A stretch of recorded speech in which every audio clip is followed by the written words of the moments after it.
C'est encore moi, Kenzo Mukendi, mon sein de l'UDPS. Je viens pour une deuxième vidéo. J'ai déjà fait la première vidéo. Donc, suivez les deux vidéos, s'il vous plaît. Donc, au cours de la deuxième vidéo, il sera question de vous présenter un Camerounais. Un Camerounais répondant au nom de Banda Kani. Il se dit panafricaniste, panafricain. Il se dit aussi professeur. On l'appelle professeur Banda Kani. Bon, ce sont ses titres.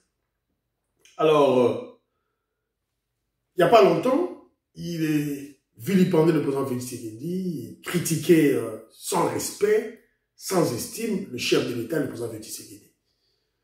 Alors, avec le changement de la diplomatie agissante du chef d'État, le président Félix Tshisekedi, le monsieur change de langage et devient le chantre du président Félix Tshisekedi, le défenseur du président Félix Tshisekedi. Il s'agit de Banda Kani. Je crois, j'ai déjà eu à faire des émissions pour lui recadrer brutalement à l'époque. Il critiquait le chef de l'État à la mesure du possible, insultait même le président Félix Tshisekedi. Alors nous, on ne pouvait pas rester, évidemment, bouche cousue. Nous l'avons recadré. Voilà. Mais avant tout, je vous avais promis de parler d'un commentaire d'un frère, Jean-Louis Bissangouila, qui m'a laissé un commentaire il y a très longtemps. C'était au cadre de l'UDPS aussi. Alors, que je lise son commentaire, c'est très important. Recommandation aux autorités générales pour le membre de l'UDPS, membre du gouvernement, Maman Jutuluka Siminois 2. Première recommandation. Instaurer 2 fois par mois pour le ministre UDPS et Mosaïque, le premier jeudi du mois et le dernier jeudi du mois, des séances de redevabilité de leur action gouvernementale suivant un calendrier programmatique.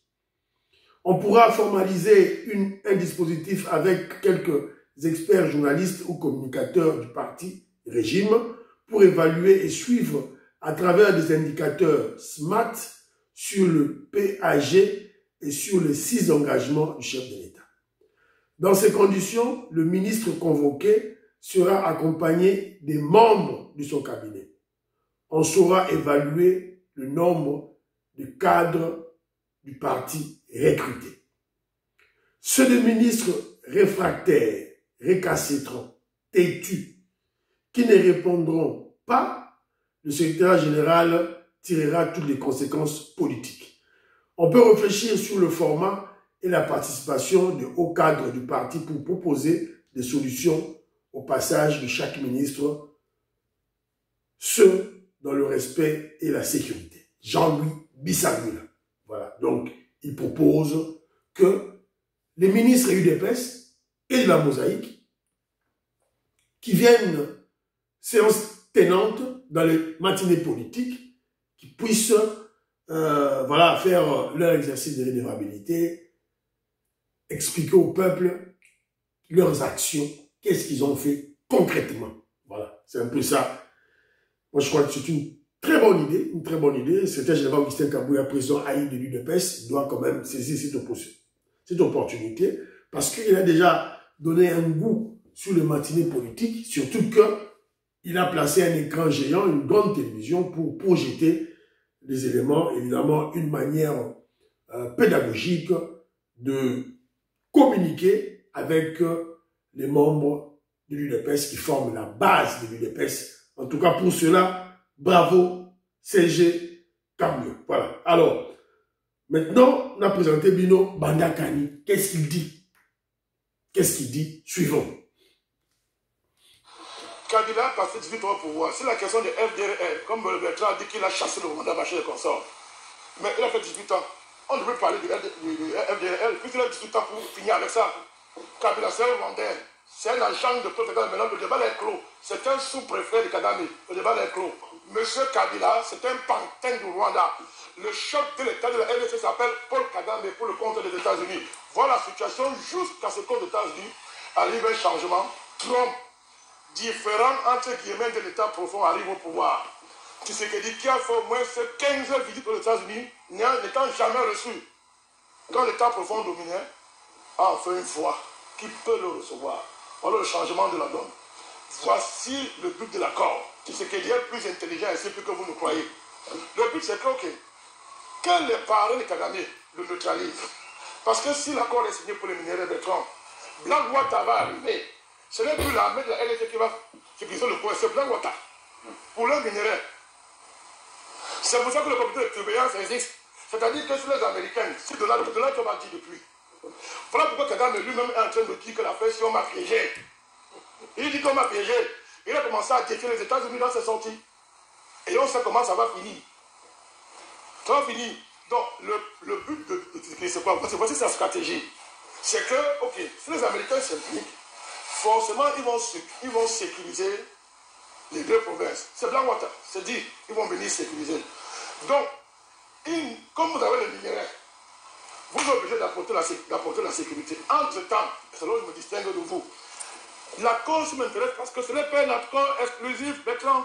Ça n'interdit pas à Tshisekedi de faire d'autres accords internationaux. C'est écrit dedans. Il y a d'autres accords qui viennent. Ouais, je dis que je sais même Doha. Parce que Doha, c'est la suite. Doha, c'est le Qatar, c'est les États-Unis. Il y a même un accord économique. Je dis ceci. Il y a des accords. Non, je parle sur le plan militaire. Cet accord n'est pas exclusif. Oui, c'est vrai. S'il était exclusif, je parlerais comme vous. À partir du moment où le pays n'est pas en capacité de faire la guerre concrètement, pour, comme Belek a dit, aller entrer au Rwanda, puisque je l'ai dit dans ma introduction, tu le sais très bien. Donc, j'ai parlé comme toi la maison. Pour l'instant, ce qui est faisable, au regard de l'organisation qui est en place, parce que le Qatar a investi des milliards au Rwanda pour justement transporter. On s'est assuré pour que le Rwanda ait l'infrastructure d'exportation rapide de ces minéraux.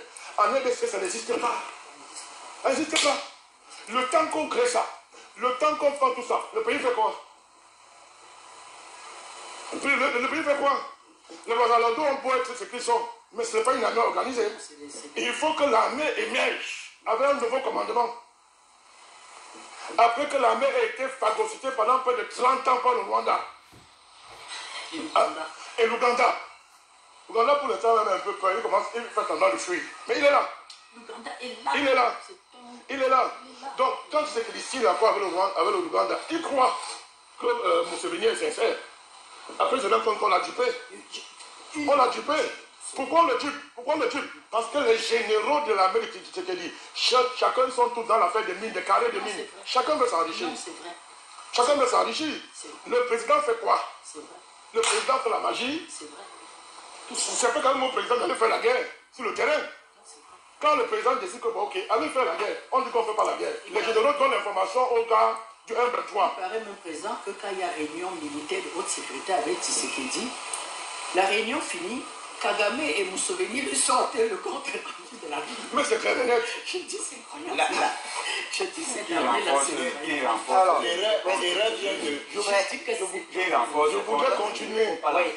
Président, allez-y. S'il te plaît, Jonathan. Je vous en prie. On ne fait pas la politique avec des émotions et des déclarations. On gère le réel. Quand on est sur un plateau, on n'a pas les contraintes du réel. Moi, je tiens compte du réel. Le réel, c'est qu'il n'y a pas d'armée en RDC à l'heure actuelle capable de faire la guerre au Rwanda. Oui ou non? Le reste, c'est un débat d'enfants. Il n'y a pas d'armée. S'il y avait l'armée, nous avons dit depuis qu'il faut qu'il entre là-bas, il prend l'armée. On a dit depuis. Il n'y a pas d'armée, elle n'est pas organisée encore. Non, mais ils n'ont pas de formation militaire. C'est des miliciens, en fait. Mais comment? Ils n'ont pas de formation. Ils n'ont pas de formation militaire. Voilà. Vous avez compris. Bandakani. Maman Inès, Matheus de Jorine. Maman Georgette Moukouna. Maman Labiso Mwamboui. Mamie France. Marie-Rose plutôt. Mamie Rose de Toronto. Ouyoki. Une personne, hein, Bandakala, Kalamingita. Il a fait parmi les chefs de l'État, le président Félix Tshisekedi. Pas de respect. Critiquer sans respect. Il détestait le président Félix Tshisekedi. Il le haïssait. Tout ça pourquoi? Parce qu'il était en contact avec les kabylistes, Kérin Mawizo, et le kabyliste Patrick Mbeko. Évidemment, ce sont des tribalistes, hein, des tribalistes haineux. Ce sont des gens, Kérin Mawizo et Patrick Mbeko, ce sont des complexés. Bah, ils souffrent d'un complexe d'infériorité face au président Félix Tshisekedi. Voilà, c'est un peu ça. Donc, C'est déplorable. Ils allaient mawa. Donc lui-même, Banda Kani, vient de changer, a changé. Il devient le défenseur du président Félix. Boyoki Bino Moko, intervention dans la télévision, dans le débat là-bas. Il devient le défenseur du président Félix Tshisekedi. Le chantre. Azosala Djanelo. C'est un Camerounais. Un Camerounais, un Congolais. Et vous l'avez écouté vous-même. Il a si bien dit que le président Félix Tshisekedi est très intelligent. Azama Yele Makasi. Voilà. Vous vous rappellerez dans une de mes émissions, il n'y a pas longtemps, il y a un frère, Sora Melagi Diamba, et ceux qui n'y on ne sait pas, Kalonge plus intelligent que le président Félix Tshisekedi. Évidemment, bon, là, il y a le cadrage. Bana Congo, républicain Colé Mouanza, Moïse Kabo, Joubek, président de Sayo, Odon Kombe, Paul Tsongi. Ils étaient tous énervés. Armand, recadré. On l'a recadré. On l'a recadré. Recadré. Et moi-même aussi. Et preuve, il y a alors, en tout cas, moi je n'ai rien ajouté à ce que le Camerounais Banda Kani a relaté au cours de cette petite vidéo que je viens de vous projeter.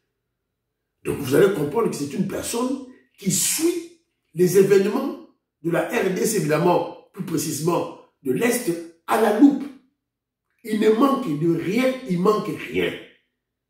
Il a les grands détails et même les petits détails. Vous le sentez même quand il parle. Ils connaissent les Ouazalendo, ils connaissent l'armée, ils connaissent que l'armée est infiltrée par qui? Par les Rwandais. Donc voilà. Donc, parce que je parle de Rwandais, on vient d'apprendre qu'il y a eu, j'ai appris ça, que avion Moko et Uchiko Kweya, à l'est, et Outaki, ceux qui ont appelé, ceux qui ont Kisangani, ça s'est écrasé. Et ce colonel ici, Bota les Longyo très bien. Bota les Longyo. Au Congolais, le Longyo est à Congolais. Voilà, ce colonel est mort avec sa femme. Il était dans l'avion même avec sa femme. Le voilà. Colonel Moyeyo, sa femme est là. Il y a une vidéo qui montre, même avant de monter de l'avion, il distribuait de l'argent, sa femme distribuait de l'argent, c'est tout là. La sorcellerie, c'est quand Patrick Guessori, colonel de FARDC, qui a péri avec sa femme dans le crash d'un aéronef à 30 km de Kisangani, en provenance de Lubutu, mais son deuil est organisé au Rwanda.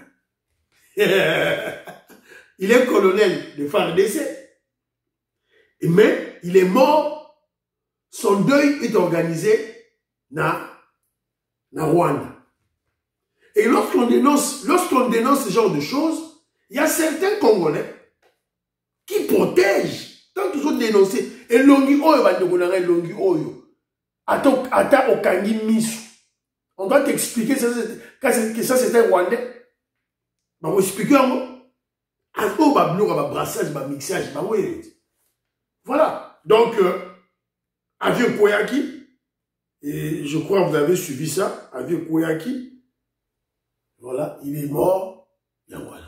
Sikoyo, Kenjomu Kinda, Salani, ils sont venus pour détruire le Congo, pour avoir un Congolais. Sikoyo, Tikitia, Tata, Mochaïmaï.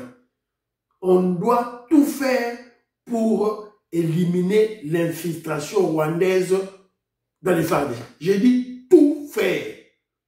Tous les moyens sont permis, tous les moyens sont bons pour éliminer tous les infiltrés rwandais dans les FARDC. J'ai dit tous les moyens. Voilà. Évidemment, dans YouTube, voilà, il faut comprendre. L'objectif est d'anéantir notre armée, notre système de défense. Pour les Congolais, évidemment, on doit nous protéger, évidemment, les éliminer en utilisant tous les moyens. Voilà. Donc, voilà. Voilà, cause la paix, avion autant que les autres qui les venus comme les Kisangani. Chouin, je vous rappelle que tout comme il y a un radar pour surveiller les avions. Sur ma monio avion, il y a bisauté, on descend ça. Voilà, c'est un peu ça. Alors, ça c'était une parenthèse. Revenons à mouton la mission de Banda Kani. Ce que je dis, pourquoi je fais cette émission, c'est pour interpeller les Congolais, pour te comprendre une seule chose. RDC, UDPS, FARDC, Ouazalendo, régime du président Félix Tshisekedi, nous devons comprendre que nos frères africains nous observent. Et ils attendent de nous des bons résultats, des bonnes solutions. Voilà. Dit les États-Unis d'Amérique, Simba, tu libérer Mboka Nabiso pour partager une mission. Ah, voilà. Bon, je ne sais plus si combien de minutes. À 17. Voilà. Donc, dit les États-Unis et Simba, tout ça l'effort, tu libérer Mboka Nabiso, tu éliminer l'infiltration rwandaise, tu former une nouvelle armée, qu'on résolve le problème de Ouazalendo, parce qu'il y aura un problème très bientôt, directement, parce que les milliardaires, et M. Adiboso dans le Bible du Soleil est milliardaire, les milliardaires, Fiston Lendo, Christian Kanye, Garçon Fouandja, Jean-Pierre Lufoulouabo, voilà, vous partagez, François Mbala, vous partagez, Maman Inej, Matos de Jorine, Belotima Vungu,